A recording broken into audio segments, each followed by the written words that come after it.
Samir Khetarpal stands at the helm of Jubilant FoodWorks, India's foremost food service company, as its CEO and Managing Director. Throughout his career, spanning over 25 years, Samir has consistently delivered outstanding business results, showcasing his expertise as a leader in both technology and operations. Prior to Jubilant, he has worked at HUL, GE, McKinsey, and Amazon. Now, having held key executive positions across various sectors, including e-commerce, consumer packaged goods, and management consulting, Samir brings a wealth of experience and strategic acumen to his role, ensuring continued growth and success for Jubilant FoodWorks. The topic of his presentation today is building a unique platform. Mr. Khetarpal, you have 50 minutes, inclusive of an audience Q&A. The stage is all yours.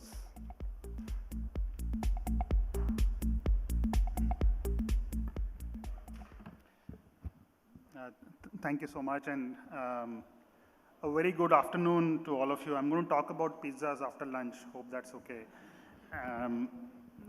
So if I were to start with just three messages from the conversation today. One, of course, we're all excited about India. India is a large food services market, $50 billion, $50 billion. Right, so we're all excited about it, growing at 7–8% year on year. However, there are only 3 companies, QSR companies in India, which are 1,000 crores in turnover and make 10% EBITDA. So winning in India is not easy. Third, I think I'm blessed to inherit a very strong Jubilant FoodWorks, which has been an industry leader, continues to give 20%, since the IPO has given 20% plus EBITDA and sales growth. And we are going to rapidly change it from the core by platformizing it. And I'm going to talk about that. Bulk of my presentation will be largely about 6 virtuous cycles which are feeding onto each other to fuel Jubilant FoodWorks. Very quickly, some industry stats. As I said, India is $50 billion food services market. The red dot indicates 7%, 6% GDP growth rate, so poised to grow. We all know this. In that $50 billion market, QSR or QSR chains is only $5 billion. So we are insignificant. And many of my analyst friends in this room or outside talk about, is India eating more pizzas versus burgers or India is eating more burgers versus pizza. Indians are eating more Indian food, period. So 50 billion out of that and 5 billion total McDonald's, KFC, Pizza Hut, Starbucks, everything put together is about $5 billion. So, the Indians are eating more Indian food. Again, we all know this. Per capita incomes are reaching 2,500. This is where China was in 2011 timeframe, right? 2011 timeframe. Urbanization, growing trend, and we have the demographic dividend or a very young population.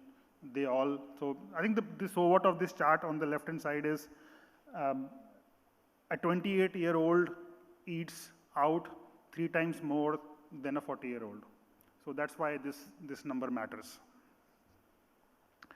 One of my favorite charts, though confusing to read, what you see is 2 lines, a red line and a blue line. Red line representing China and blue line representing India.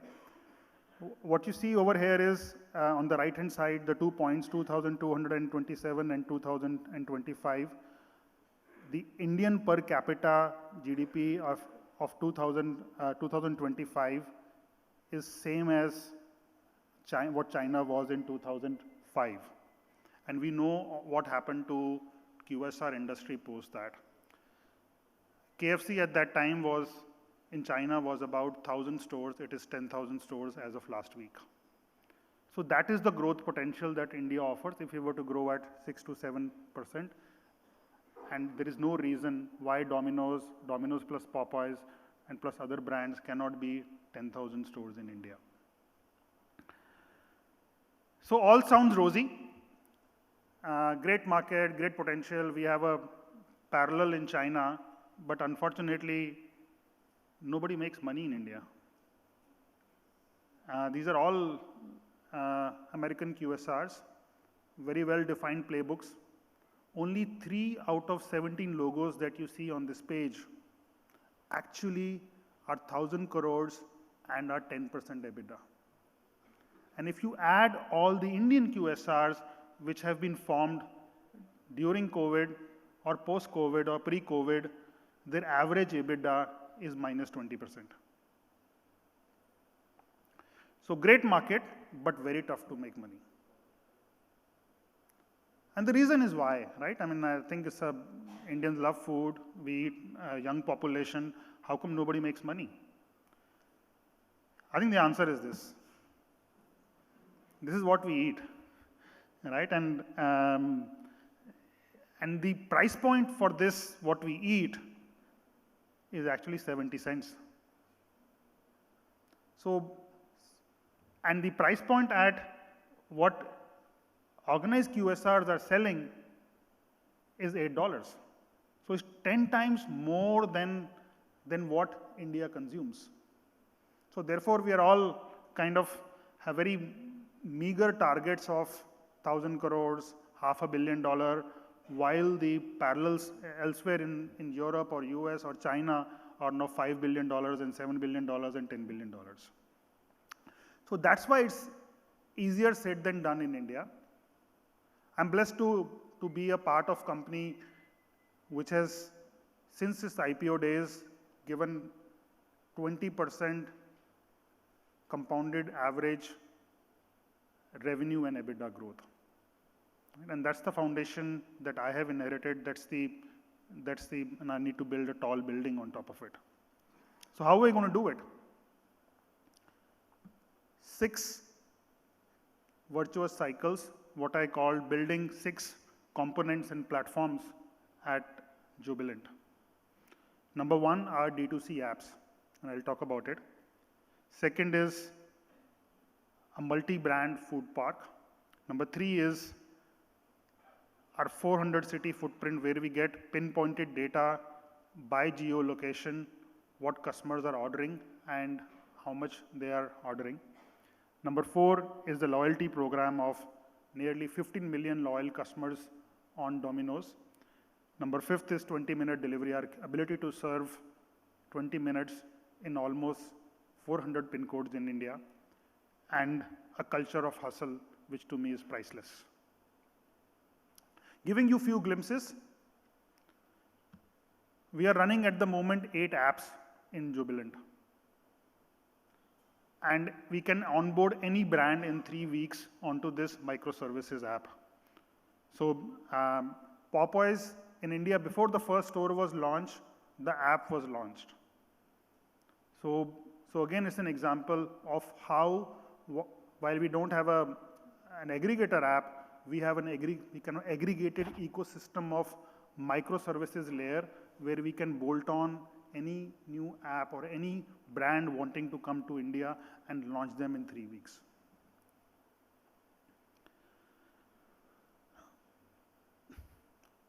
We are getting pings and data every second, who is ordering, who's downloading our app, and we are expanding our store footprint and expanding the polygons of or the areas that we serve based upon where the customers are searching from. So what you see on the shaded line on the top was the area that we did not cover, and 65972 is a store, and all we need to do was extend the delivery radius of the store and get 17% more orders per store. So that's how we are using technology and data to build our business. Not stopping over there, and my iPhone 15 friend tells me I'm not getting as many discounts.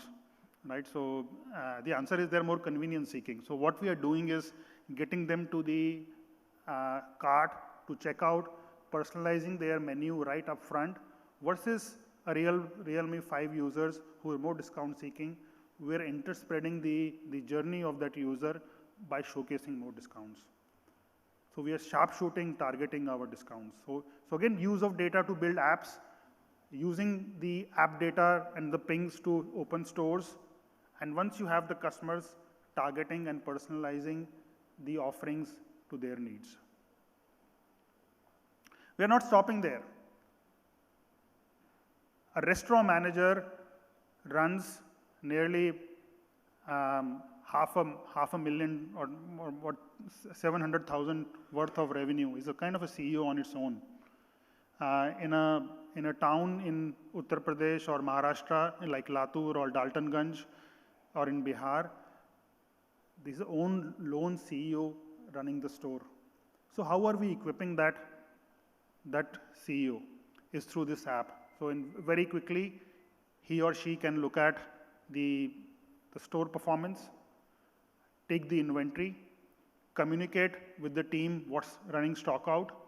If a particular item like mushroom is out of stock, so all the pizzas or items with mushroom will be taken off from aggregators from our own app, and customers will not be able to order those, and so therefore defect prevention. It used to take 2 hours to do a store closure. We now do it in 20 minutes through this app. So we are fast digitizing the back of the house also. Bangalore became the first city in the world to guarantee 20-minute delivery. The city with the worst traffic in India has the fastest delivery, with a store footprint of almost 200, and consistently working on in-store processes, rider tracking, rider availability, and ensuring that there are no drive times more than 7 to 8 minutes. How do we do this? Firstly, we have a rider tracking ad. We know how many riders are coming into the store, and we start allocating orders to them. A rider knows what he or she is earning, what incentives they've earned. It used to take us one day to do all the KYC and the background checks. We now do it in 30 minutes. So in 30 minutes, the rider is earning on the way to earn 100 rupees per hour versus waiting for one day. So all of this we are enabling through a rider app.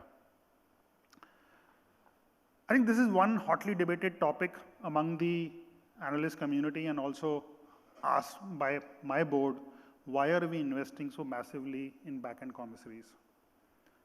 India is a tough place to work. Infrastructure is lacking, and it's hard to kind of, so if you're serving in Bombay, a single shipment of truck goes carrying from dough balls to cut vegetables to gloves that the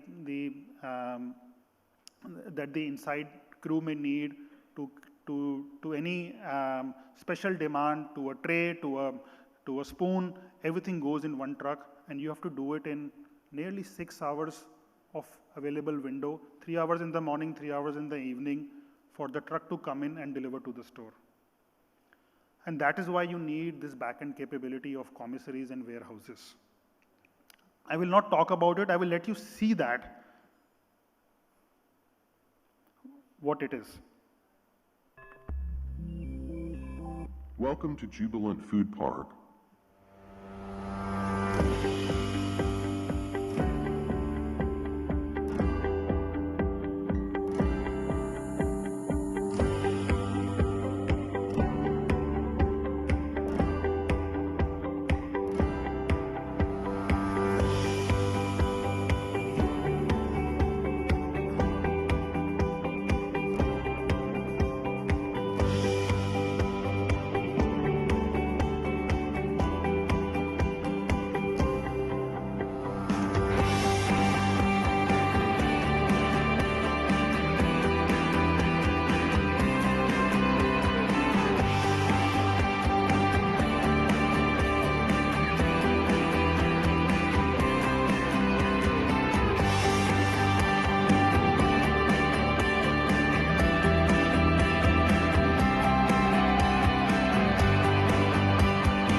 what this allows us to do is to serve a pizza at 49 rupees, which is our Pizza Mania range, all the way to 1,029 rupee, the most expensive gourmet pizza, make it in the same plant, deliver it to the store in the same truck, and make the same 77% gross margin on the two products. It also allows me to scale Popeyes and ride the same network. Firstly, sourcing of chicken. We use chicken breast in Domino's topping, and now we can use the drumsticks and the thighs for Popeyes.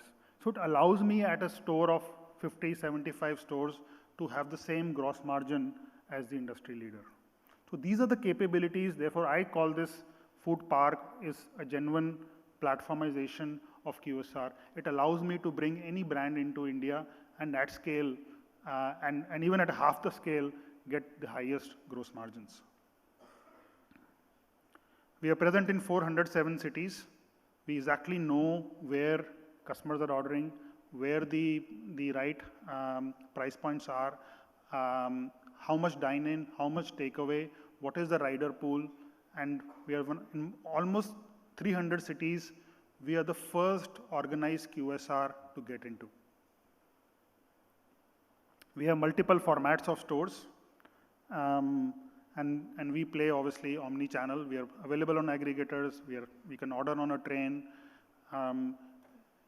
The finals of Cricket World Cup was almost the high in-store sales was nearly equivalent to 5 stores in one day. And so clearly we've innovated on format. What you see is our own dark store format. We call it a delivery and carry out store format with highest ROCE in our system. So clearly we see that this is the journey from nearly 300 to 2,000 stores and 2,000 going to 3,000 and beyond.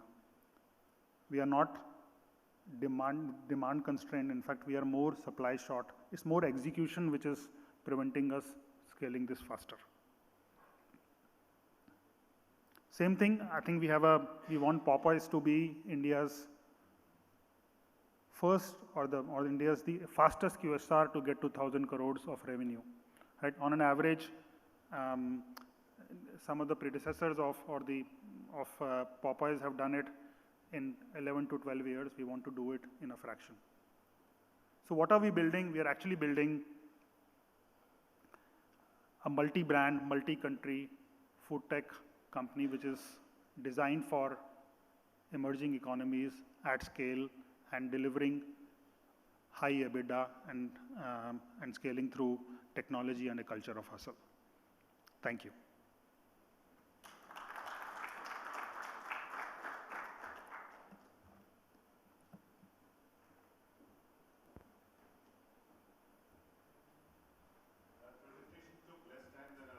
Delivery. You had 50 minutes and delivered in 30. All right. Questions from the audience? Yeah. Can we have some house lights up so we can see? Yeah, hi, thanks for this. On the dine-in, that has been, the problem that we've been facing for a while, and you've been responding of trying to improve. Is there any metric now that you see which is kind of adding to the same store? Because we had this, splitting of stores that we did, and then dining was the bugbear. But now, in terms of store productivity, is it turning? Yeah. So, so firstly, our delivery is like-for-like positive, right? And with 20-minute delivery, we are only going to add more wings to that. So that engine is working and continues. I think it can grow faster. At the same time, the decline in dine-in, despite our improvement in inputs, have been faster than we thought. So we know where the gaps are. We have nearly reimagined about 100 stores, which we should have done during COVID or we couldn't do because of COVID. I feel good about that particular agenda. And now we have to find ways to bring customers back to dine-in. and the teams are building menus, doing the innovation around it. I'm very confident that delivery will continue to grow at a faster pace, and the dine-in decline will be arrested. To add more color to it, dine-in for all QSR players are declining. It's just declining faster for us, and therefore that presents an opportunity to make sure we do rightful interventions and continue to ride out the delivery wave that we are witnessing. And in terms of top management, you were new, and with you like CFO or head of pizza, etc. So there has been a new team who is kind of executing this plan. Is everybody settled? Are Yes. you good with? Yeah. What? So I think let's understand what we've done and what happened to our business. 2/3 of the business comes from cloud, right? Where the restaurant manager does not know who is ordering. And I met a few restaurant managers who are 14, 15 years in the system. They actually know the customer name, they know the customer phone number by heart. Right? But the business has changed. It is about who is top on the search rankings, what star ratings you have, what offer you are running, what is your delivery speed, what was your rating on the last order. The dynamics have completely changed. Equally, we are still as good as the last pizza we serve. So what we've done is we moved from 4 regions to 7 regions. Each region is headed by a market maker who understands physical retail and digital retail. And that organization is fully fleshed out. It's now been 2 months in motion, very positive results, and I feel very good about that.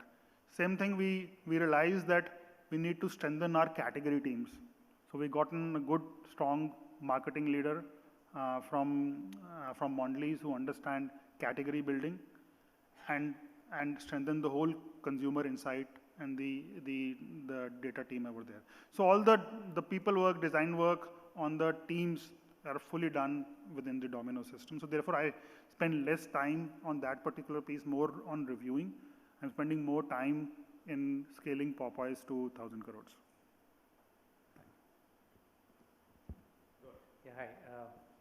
So you mentioned, what the average Indian value of ordering food is, and less than $1, as you mentioned. So, as impressive as initiatives that you shared here sound, that fundamental problem will remain that pizza that will be costing $7 to $8 here, $6, $7, $8, and the alternatives being at $1, which substantial number of people have. What can you do to address that? Yeah. So in the peak of inflation, we launched a 49 rupee pizza, which is about 60 cents, 10 cents lower than what an average Indian eats. And we did not dilute our gross margin. I think on the back of our commissary, which is, I said, it's like one of the big platforms that I think of as a platform, we've been able to launch a low price product. And I think we have to do more innovation around it. What data is telling customers are liking, and when I go to a store, I see a young girl, she has only 50 rupees in her pocket. She's very clear. You can't upsell anything to her, and she wants her 1 rupee back. So that's how an average consumer is in India. I'm only motivated to have more products, more innovation at that price point. If we don't give value to the consumer, we'll be very elitist and only serving about 40, 50 million of the population and not 200 million of the population, which we believe is our rightful places. And the second question is, the competition versus the other QSRs. So, 10 years ago, 12 years ago, all of us had fewer options than, in any case, Domino's doing a great job. As versus now, you have substantially more number of QSR offerings and a lot more Indian QSRs also growing. So how would you then maintain the growth in light of that competition? Yeah, so I think the 10 years ago, we were only like 700 stores. Now we are 2,000 stores, aspiring to get to 3,000 in next 4 years. So, so I think the competition has helped. So has the income levels have gone. 5 years ago, our pizza frequency eating was 2, now it is 3. So I think we are seeing that as the brand grows, as the reach and the access grows, very similar to FMCG, we also see the growth coming in the frequency. So I think competition is good. Genuinely, I believe so.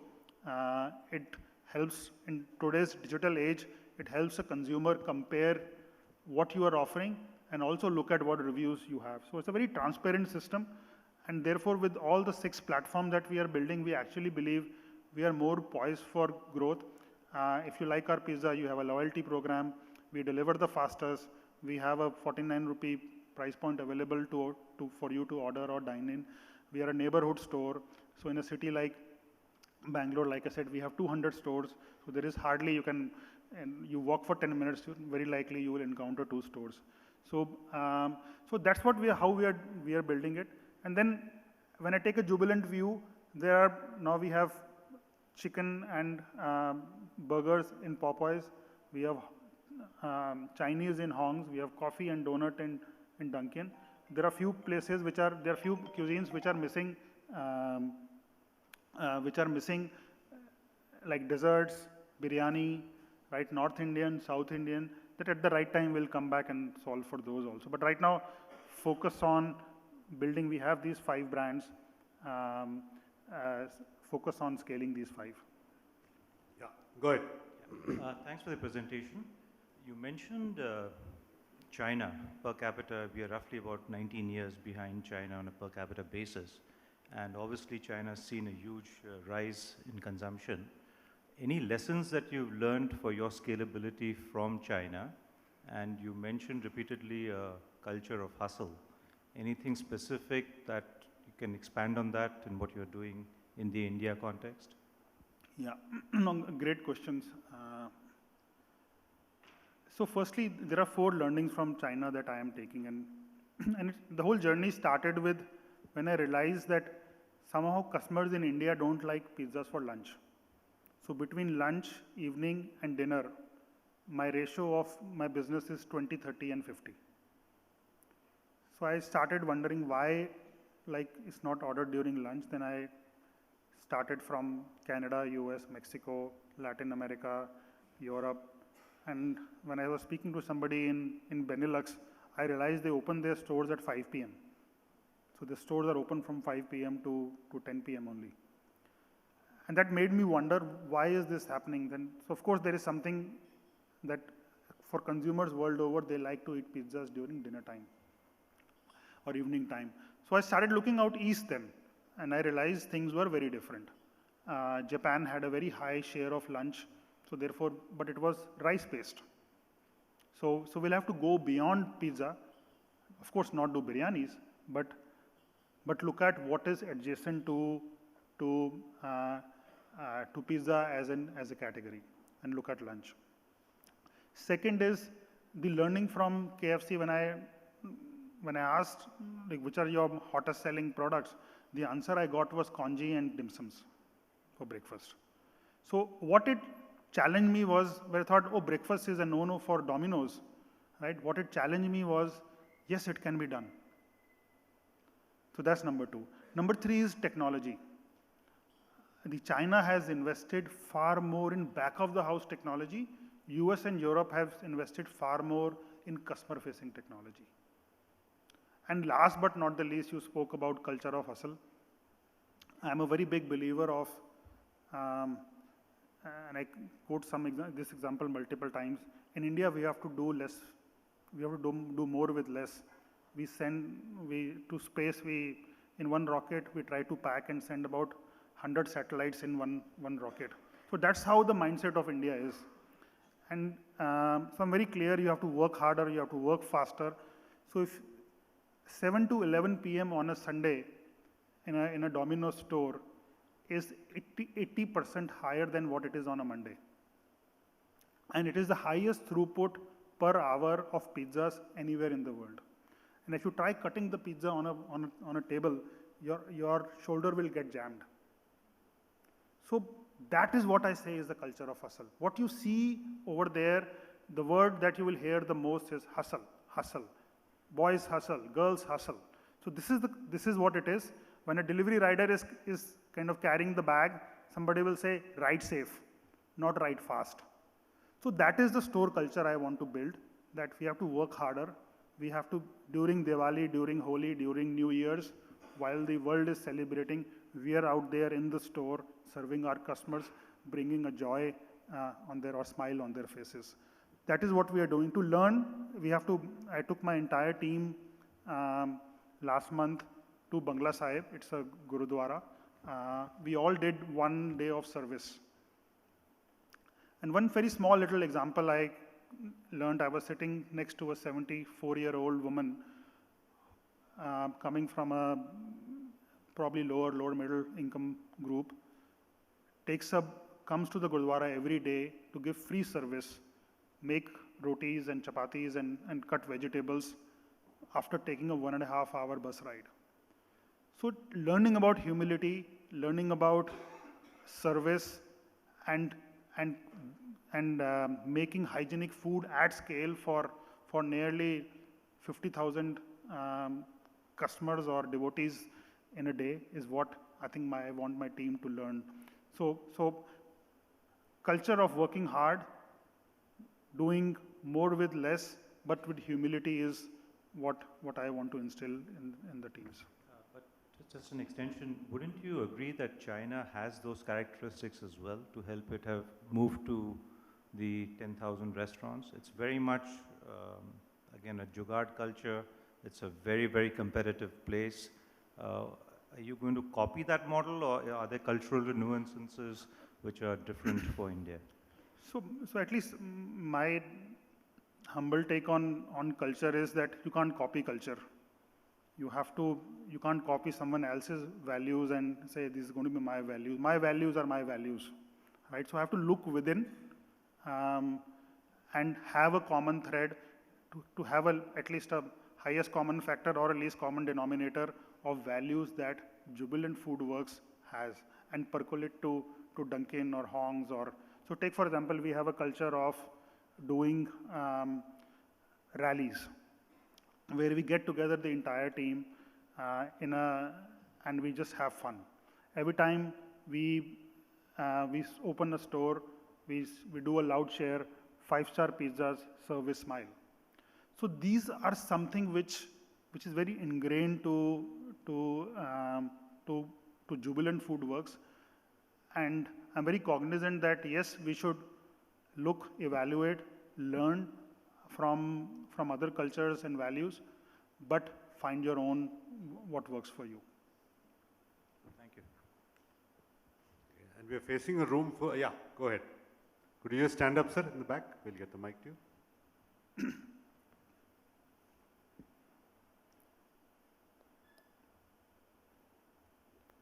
Yeah, hi. Yeah, so can you probably talk about the supply chain which is required for Popeyes, and how you can leverage the existing infra in terms of using not capabilities but infra? Yeah. Thank you. So there are 4 core components in this supply chain. Number 1 being chicken. Second is the buns. Third is the sauces which go inside a bun. And fourth is the logistics. And I'll talk about what it is. So like I said, we are using fresh chicken. Never ever antibiotics used chicken for Popeyes. And we are sourcing it from the same farms as what we are doing it for Domino's. So Domino's uses same specifications or same quality of chicken from the chicken farm. So we have food agronomist or the poultry agronomist inside those poultry farms to look at the quality. So we are using the same infrastructure. That's one. Bun is made out of the similar ingredients as what pizza dough is. The white flour is the core ingredient along with the oil. So the same procurement team sources from the same suppliers. It comes in the same truck into our commissaries, which I showed. And the buns that you saw, brioche buns actually on the video, were actually the Popeyes buns being made in the same factory. As we build our third factory in Mumbai, near Mumbai, we're going to insource all the sourcing capabilities. So whether it's a mayonnaise or it's a chipotle sauce or a tomato paste, we'll actually make all the sauces inside the store, inside the commissary. You also saw the seasoning plant in the video. So all the seasoning that go on a chicken will actually be done over there. The marination of chicken will be done inside the commissary. And the same vehicle that carries Domino's to Manipal from Bangalore, where we have only one store of Popeyes and seven for Domino's, same truck will carry Popeyes raw material also, and we will do the same milk run, what it does over there. So you're going to leverage the infrastructure at fullest and ride on Domino's to have industry-leading gross margins for Popeyes.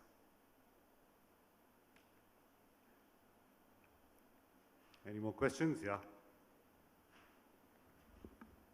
Hi Samir, where are you in that journey of a 20 minutes delivery in terms of the number of stores that's already covered? Yeah, so I think firstly, it is a tough journey. 70% of our deliveries still happen in 20 minutes. And this journey was started like 3 years ago. So when we started with the whole fortification, densification plan, we've cut down on the wastages inside the store. For example, one of the examples I gave, I know how many riders are coming to my store. So I'm tracking them and I start allocating them the next order. So we've densified stores. We have now 45 stores in Gurgaon and roughly 75% of the deliveries are 20 minutes. The moment it crosses 80% consistently, we start giving a guarantee of 20 minutes. So it's city by city answer that we are doing. We were hoping that in this quarter we would have launched at least 3 more cities. But again, learning from the last quarter is our delivery is growing faster than what we expected.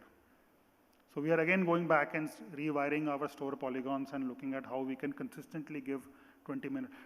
The hard part of this is doing this on a Sunday night between 7 p.m. and 9 p.m. I read that 70% part in the Concall transcript too. You mean that all India, 70% of the stores or 70% of the orders are being delivered in 20 minutes, already delivered in 20 minutes. The only way we will be able to... What was this number, say, 2 years, 3 years back? About 50%. Doesn't that translate into better SSG? Intuitively, it should. On delivery side, it is, right? So delivery, LFL has been positive, right? So it is. And the moment you start giving guarantees and shaving off, I think at 19, 20 minutes, we hit the sweet spot. All the customers start feeling it. Aggregator search algorithms start bumping us up, right, in the search results. So you start seeing that benefit. So for the last 3 quarters, our delivery has been positive like for like. Now, if that is being compounded, right, and because of the delivery becomes a bottleneck. And theoretically, at what number is this bottleneck going to come through? Largely because of that Sunday problem? Sorry, say that again. You said that Sunday 7 to 11 p.m. there's a bottleneck in terms of delivering because of the number of orders. So the 70% number will reach, say, 80% and that's done. So yeah, absolutely. So I think I want to get to 80% in that hour. Then I know during my peak, I can guarantee 80% and then start giving service guarantees to the customer. That if I don't deliver in 20 minutes in top 7 cities, I'll return you your money. Sure, thanks. Yeah, hi sir, just one question. You mentioned pizza not being in terms of a meal item for most Indians. For lunch. For lunch. So, in your entire product offering, do you believe there is an opportunity in catering to that meal opportunity, which is most office goers have that in terms of, you have many of these in terms of food apps oriented offerings which are available. Do you think there is an opportunity with a new and unique, distinct in terms of line of business to cater to that? Yeah, no, I think so. We are hearing 3 things from our consumers during lunch hours. They want something wholesome. one set of cohort. The second wants something healthy, and the third wants in a bowl because they're single served. So if you see, they don't consider pizza as wholesome, but biryani is wholesome. The healthy is a sandwich, and we obviously don't give pizza in a bowl. So we'll have to think through, innovate on what we can make in an oven, what ingredients we have, and what we can deliver fast in 20 minutes to that consumer, which is a single serve. So as we speak, the teams are doing various trials, or they're at least doing a very deep consumer research. What would they expect from a Domino's, and why are they not eating a pizza, right, during this? So we'll get to know the triggers and the barriers, and then we have a chef team which will build these products. Right. Just one small follow-up there. Not necessarily perhaps under the Domino's brand, but under your various, like you have a portfolio of brands, right? So can you have a distinct new offering, maybe a cloud kitchen offering, to cater to that opportunity? No, we can, but I have 2,000 stores of Domino's. Why would I invest more in capex I should use this infrastructure. There is still enough headroom to do lunch. Our stores are fully staffed, fully ready to cater to customers. So I will rather first, in a genuine manner, with a thoughtful manner, try to build lunch offerings, and then figure out if not being done, then why it cannot be done. I think learning from East, like I said, Japan, China, it can be done. Thank you. Yeah, just coming to you next. Go ahead.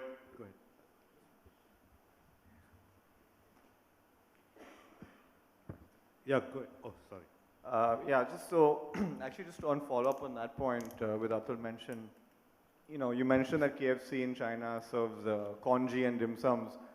Will the parent, if tomorrow Jubilant decides to serve, idlis and pohas in Domino's, will the parent mind that offering? So, I mean, I guess the larger question is how much flexibility do you have from the Domino's parent in terms of innovation? Because I agree that the utilization of the kitchen is underutilized in breakfast and lunch. What can we do from our side to make it productive? It's a good question that you're asking, that do we have buy-in from Domino's firstly as a parent? The answer is yes. Right? Of course, we will also not sell bhatura chana or do idlis from our store. Right? At least I'm not that bold yet to bring idlis into the store. Can we do a parantha pizza like we have already done? I think it's still a great product. Can we make it more lunch friendly? Can we make it more breakfast friendly? So we have enough in our arsenal to tweak or modify before thinking of something like idli or a poha at this stage. I mean, I keep on asking this team, which keeps on coming back to me that, hey, this pizza only sells for lunch. I said, but Italians do eat breakfast and lunch, right? So what do they eat? Serve that. So I think we'll figure that answer. Now that we have a great team of category leaders and chefs, we'll solve it.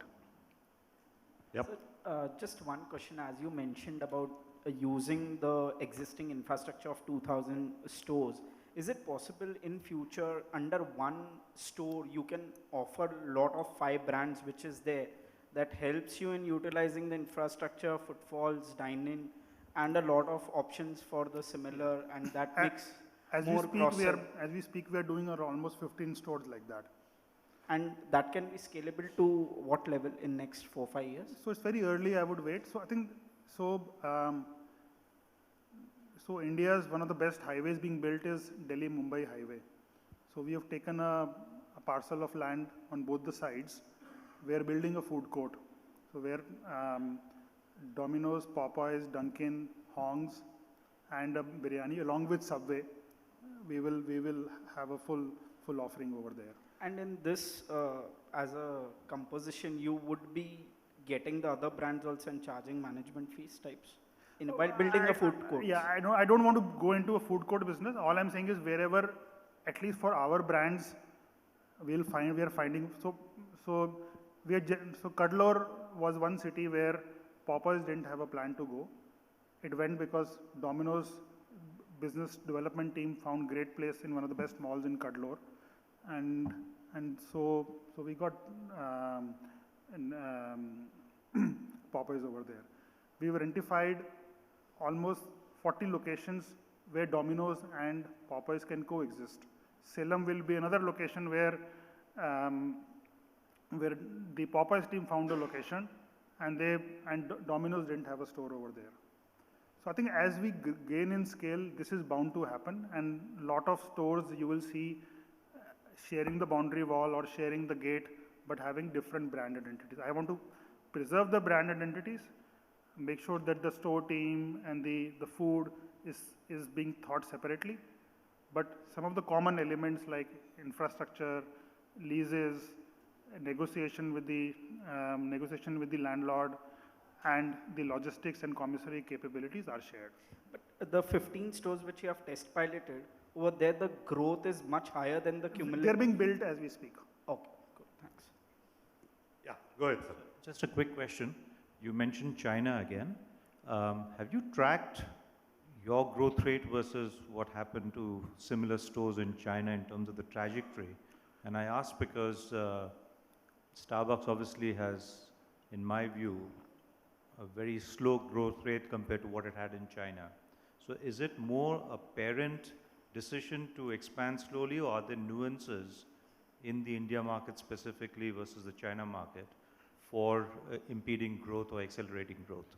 So your question is, Starbucks in India has a slower growth versus Starbucks in China, right? That's right.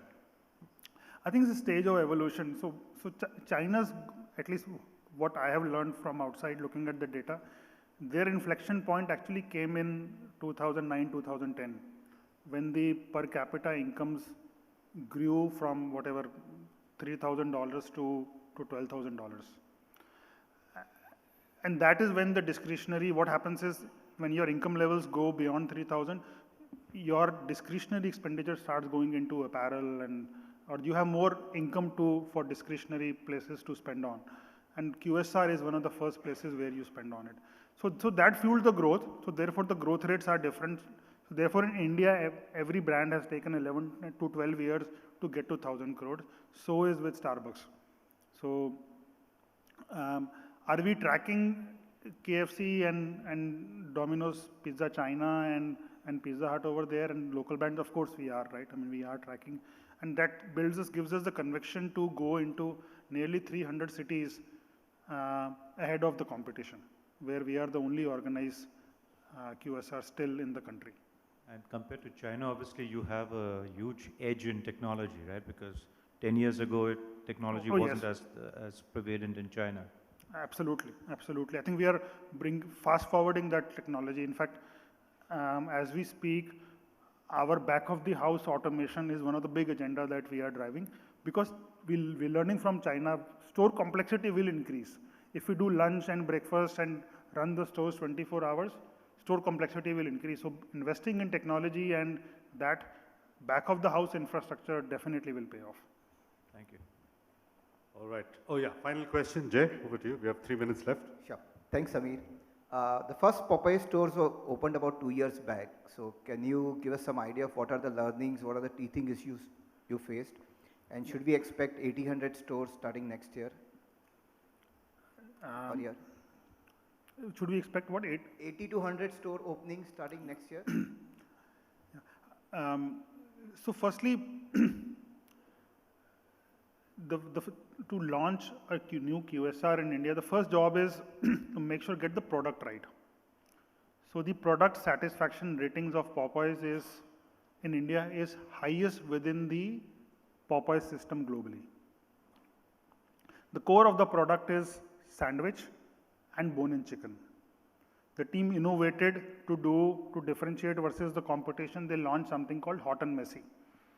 So which is taking that bone-in chicken, tossing it up in a sauce, because if you see how I have grown eating chicken is with my hands and licking my fingers, or be it chicken chettinad or chicken 65 or tandoori chicken from North India, we all eat with a hand and then and kind of lick our hands, right? So pardon me for saying it. But that's how we eat. So we made this hot and messy. We also launched a veg range, which was not existent in Popeyes in US. And there are 3 or 4 platforms that we are working. We also recently launched a rice bowl, learning from that Rice as a bowl item is ordered the most during lunch hours. So I feel very good about the product agenda. We are still premium versus the competition purposefully because we want to position ourselves. This is the better offering, better chicken, better product. Consumers, 9 out of 10 consumers give us that feedback, but equally cognizant of the fact, Jay, that India price point is $0.7, so we have to innovate on value. So the first stores continue to do very well. I think some of the stores, we're very humbled by the response we get. The pace to definitely increase, right? Like we opened 10 stores, that is now the watermark. We have to do better than that, and whether it's 70 or 100, but definitely it will be in 50s for sure. One final question for the benefit of everyone. You put out a presentation 3-4 days back on DP Eurasia. Can you just briefly sort of give an overview of the roadmap from here on? Yeah, no, I think there are two growth vectors for Jubilant FoodWorks as a company. The first growth vector is having more cuisines and brands into India. So we have pizza, chicken, burgers, Chinese, coffee, right? So, and there are a few which are missing. So that's one vector. The second vector is we understand the Domino's ecosystem. We have an outstanding relationship with the parent. We know how emerging economy works. We know how commissaries supply to the stores. We also know how to deliver, how to build an app ecosystem, how to work with aggregators. So we can take this learning to many emerging economies which work at a low price point and run the stores very frugally. So the thesis of Turkey was very simple. It's a $13 billion food services market, very large. Domino's Turkey is the number 1 or number 2 QSR and by far the number 1 pizza player. 70% ROCE, 10% PAT, and huge headroom to grow, even at 700 store footprint for Domino. 88% of the stores are franchisee owned, so they've done a terrific job of building a franchisee network. They launched Coffee, COFFI as a brand with a tagline that we are not cheap, they are expensive. And it sounds much better in Turkish. So it has almost 2x the throughput offered the leading Domino store in India. So very, very high throughput. So I genuinely believe that entrepreneurial energy of that team is very similar to that what we have in Jubilant FoodWorks over here. And it is PAT accretive, asset light, high ROCE. Turkey continues to be a great market despite the currency headwinds. Other than that, other than the currency headwinds, there's absolutely nothing wrong with the Turkey as a consumer economy. Okay, on that note, we have to conclude this session. Thank you. Sorry to cut you off, No, Mr. thank you. Khetarpal. Thank you very much. We take a short break. When you come back,